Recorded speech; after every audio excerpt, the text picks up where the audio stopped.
Back to the economy now. What would Ronald Reagan do? You know, back in 1982, things in many ways were worse than today. There were high gas prices, inflation, fewer jobs. Let's look at the numbers.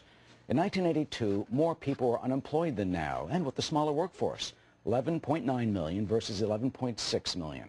The unemployment rate, well, that was a third higher, almost 11% versus the current 7.6%. Try to get a mortgage. How about paying 17% for your mortgage in 82? Now for 30 years, about 5.5%. Inflation, whoa, over 7%. And now the governor says, look at that, hardly any at all. Did Reaganomics get us out of that mess? Joining us now is John Batchelor, host of the John Batchelor Radio Show, which can be heard on ABC Radio tonight at 7, and he's a frequent guest with us on Sunday mornings.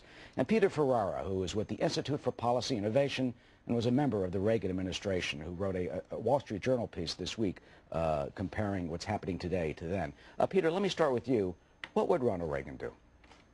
Well, Reagan campaigned on 4 specific components which he implemented once he was elected. Tax rate cuts, deregulation, spending restraint through the Reagan budget cuts, and strict anti-inflation monetary policy.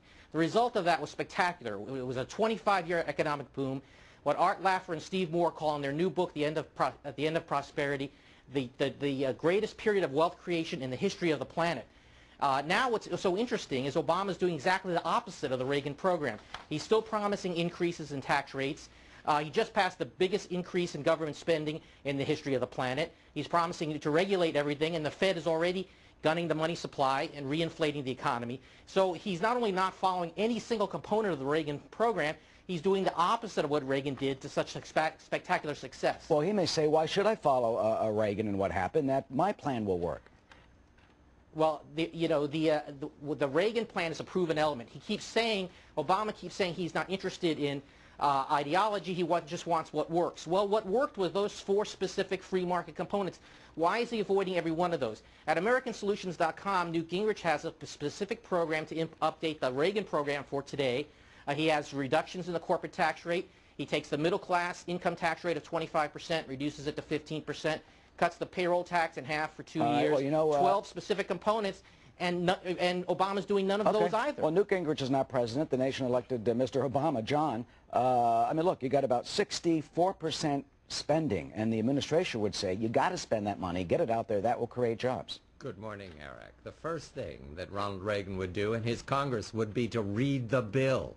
This is just silliness. No member of Congress was given any opportunity to read what they just passed, which is the largest single boost to the deficit in history. It's appalling. So Ronald Reagan first would do his homework. That's the first thing. Do you think anybody really actually read all those 1,000 pages plus? No, I do not.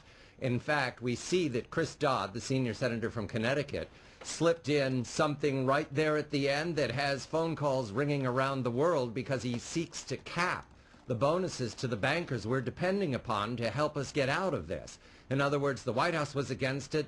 Most of the Republican Congress that heard about it was appalled, and Chris Dodd put it in. So not only did they not read it, they got ambushed. Well, do you think there's going to be some buyer's remorse? I mean, if it works, there won't be. I mean, that's the bottom line. It can't work. It's already failed. Boy, that's a blunt assessment. Peter, do you agree with that? I mean, look, it's just a few. It's not even signed yet. You're signing it in 48 hours. All he's doing is borrowing $1 trillion from one part of the economy to spend $1 trillion in another part of the economy. That does nothing to increase the economy in net. Even the Obama tax cuts are not right. You need reductions in tax rates. Reagan reduced the 70% tax rate all the way down to 28% with just other 15% rate. Obama's so-called tax cuts are all tax credits, which are really just like the spending programs. It's just like sending everybody a check for $500. Robert Barrow, from Harvard economist, one of the best economists in the country, in the Wall Street Journal earlier this week, he called the Obama tax cuts garbage. That's his word. Well, you know, but then they'll not say, mine. But in terms of economic effect, that is the right evaluation. All right, but the others, of course, who support it will say that's not the case. That of course they believe it will work. Bottom line, John, let me finish with you. Will it work? Ronald Reagan's plan was called trickle-down economics. This is Ivy driponomics. It will not work. All right, John Batchelor and Peter Ferrara, I guess time will tell, but thank you so much to both of you for your insight on the president, current and past.